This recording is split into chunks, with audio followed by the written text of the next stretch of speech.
Have you ever had the impression that no one is truly listening to what you have to say? No matter how much effort you put in, does your hard work go unnoticed? You're not alone if you've ever felt invisible in either your personal or professional life. In her book, Cues, Vanessa Van Edwards suggests that this can be the result of your lack of charisma. The most crucial trait that draws attention to you is charisma. According to Van Edwards' research, the majority of us unwittingly undermine our own charm. She says that lacking charisma can hinder you in many facets of life, since it prevents you from connecting or communicating with people in an effective manner. The good news is that you can learn to project charisma by embracing charismatic cues, even if you're not naturally charismatic. That's because, according to Van Edwards, charisma is just a science of subtle verbal and non-verbal cues that affect how other people see you. It's not magic. We'll go over exactly how to become charismatic in this episode. We'll start by discussing what charisma actually is and how it may be strengthened or weakened by both verbal and non-verbal clues.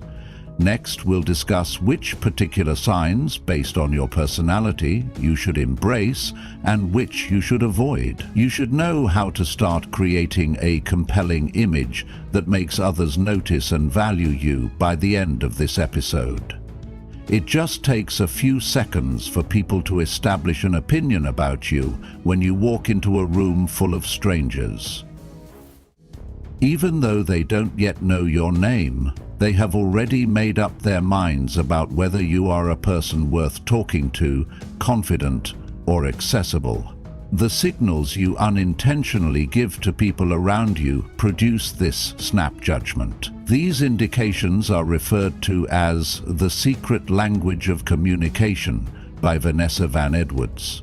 Every small cue we give, like our posture, eye contact, or gait, conveys more information than we frequently realize, she argues. Even before we speak, these cues communicate to the outside world, "This is who I am." According to Van Edwards, every discussion is a cue contest. We are always evaluating other people's cues while they are evaluating ours. Consider it. At a party, you meet someone, your brain automatically murmurs, "Not confident," if they shake your hand haltingly and avoid making eye contact. This is when things start to get interesting. Van Edwards found that the most charismatic people are skilled at striking a balance between competence and friendliness. The things that help people trust you are called warmth cues. They are your welcoming tone of voice, open gestures and smiles. Conversely, people appreciate you when you use competence cues. They're about projecting confidence, speaking clearly, and standing erect. Finding the ideal balance between warmth and confidence is crucial. Van Edwards explains that warmth earns trust and confidence earns respect. When combined, they produce charisma. Let's dissect this. Consider yourself in an interview for a job. You want to appear competent and knowledgeable, don't you? Competence is that. However, the interviewer may think, "Okay, they know their subject, but do I want to work with them?" If you're too focused on seeming intelligent and neglect to smile or display some personality, you've got confidence down pat in this situation, but you lack warmth. Conversely, consider a person who is vivacious and amiable, yet unable to respond to simple inquiries concerning the position.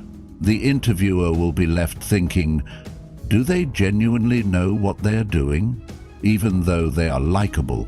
If you are too kind without being competent, people will start to doubt your skills. People will feel intimidated by you if you are too competent without being kind. Like a big brother, a charismatic person is someone you truly care about and who you look up to as a mentor. Keanu Reeves, the most popular person on the internet, is the ideal illustration of this balance. What makes him so popular? Because he has perfected the art of striking a balance between expertise and affection. In terms of skill, he is a superb actor who is totally committed to his work. In terms of warmth, he is friendly, modest, and shows consideration for everyone, including fans and co-stars. Vanessa Van Edwards uses what she refers to as the 4 levels of charisma to further deconstruct it.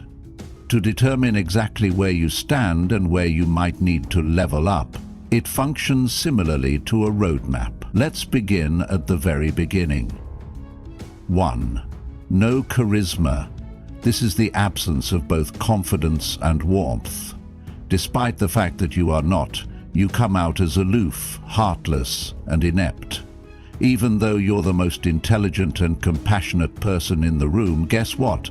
People won't notice it if you don't demonstrate it with your cues. 2. Charisma. Low warmth, high confidence. A lot of professionals settle here. Sending out competence cues is probably what you're doing if you respect expertise. Although you are respected for your abilities, you could come across as aloof and menacing if you lack warmth. 3. Low confidence, high warmth. The issue here is that expertise without warmth might come across as untrustworthy. Although others enjoy spending time with you, they might not trust you or think you're a trustworthy individual. 4. High warmth, high confidence. The pinnacle of charisma is this.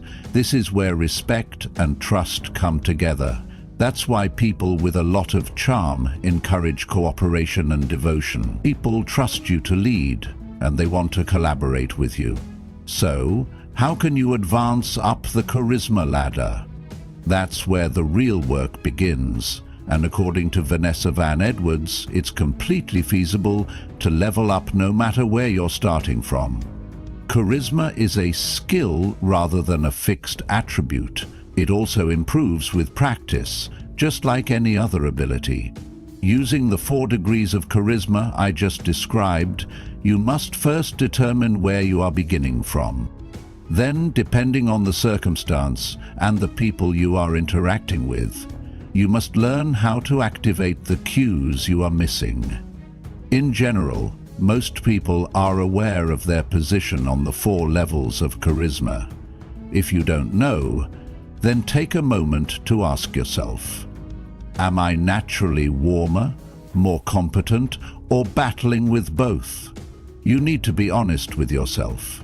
Perhaps you're the outgoing, gregarious kind that makes your room come alive, but falters when it comes to sharing your thoughts. Or perhaps you're the intensely focused professional who commands respect but maintains a distance from others due to your sharpness. It is important to know where you are. Van Edwards provides a simple exercise to help you strike a balance between confidence and warmth. The friend and expert test is what she refers to it as. Following any conversation, consider the following. Did I give them the impression that I was their friend? Did I demonstrate my knowledge of the subject? You're headed toward charisma mastery if both of these questions are answered in the affirmative. When introducing an idea, for instance, begin with a joke or a personal tale to establish rapport. Then, confidently and clearly present your data and facts. Consider confidence as the motivation behind people's desire to enter, and warmth as a means of opening the door. You don't need to make elaborate gestures as your cues. The key is simplicity. Making the other person feel valued is all that is required to project warmth. Maintaining eye contact, smiling or nodding when speaking can make a big difference. You must act and speak confidently if you wish to project confidence. It has to do with your voice and the way you express yourself. In addition, you should be mindful of your body language and small facial movements. People trust you when your body language and facial expressions match what you say. When they don't, however, people will always trust your body more than your words. This is due to the fact that your body is communicating even before you speak. Up to 93% of communication is non-verbal, according to research. Your body communicates before your words. In an instant, body language and micro-expressions can convey warmth, assurance, or unease. What exactly are micro-expressions then? They are those really quick facial expressions that convey a person's true emotions. In less than a second, these expressions convey a lot of emotional information. For example, a genuine smile, what researchers call a Duchenne smile, activates not just the mouth but also the muscles around your eyes.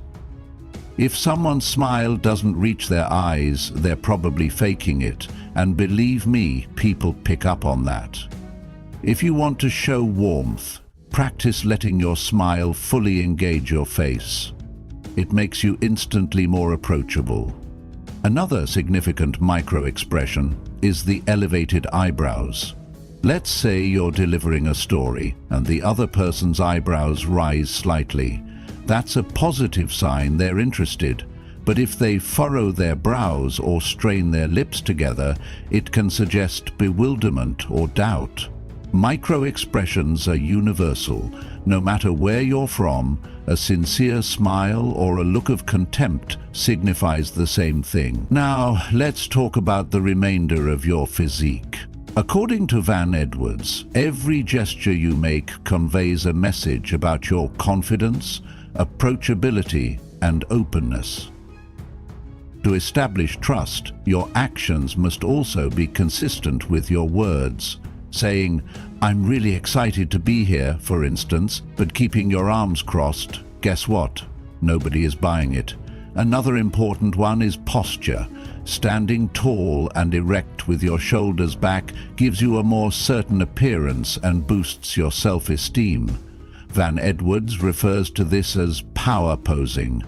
Maintaining a firm, open posture can help your brain feel more in control, even if you're worried. The most charismatic people can change their cues to meet every situation, which is similar to chameleons.